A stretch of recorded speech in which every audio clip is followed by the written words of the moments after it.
However, he has officially been charged as a minor with Anna's homicide and an additional crime that has been redacted.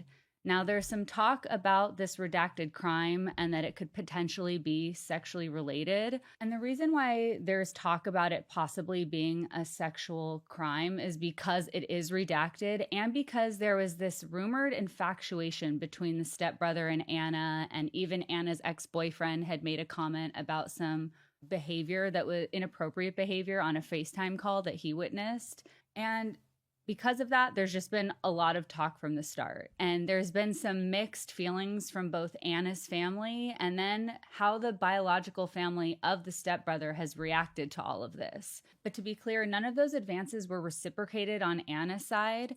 And we're really unclear as to what happened on that cruise ship. What we were told was that the kids wanted to stay together and that there was an option for them to potentially stay in separate rooms. However, the stepson is the only person that was seen going in and out of that room the night of Anna's death and was reportedly the last person seen with her before she was found later by the cruise ship employee who came and found her buried underneath the mattress of her bed. And the only reason we know that he was charged in her death is because of separate filings going on in an ongoing custody battle between Anna's stepmom and her ex-husband. So in other words, the public is learning about these criminal charges because of filings from a totally different case, which is why so many details are being talked about online and there are so few official receipts available to us. And in the same custody filing, we learn that the boy's biological father is helping him with his criminal defense. He told the family court judge that he's supporting his son in getting a lawyer and handling the homicide charge.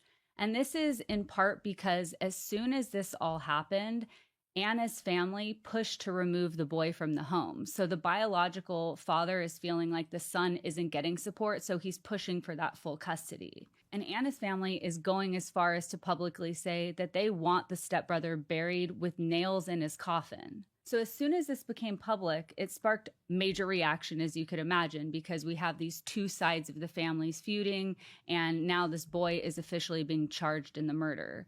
Some see this as a parent just doing what they can to protect their child, and others say it's pretty controversial and strange that they're doing all this to protect this boy with all these allegations against him. So like I said before, the court filings are all sealed because the stepbrother's age, but that doesn't mean it's going to stay that way.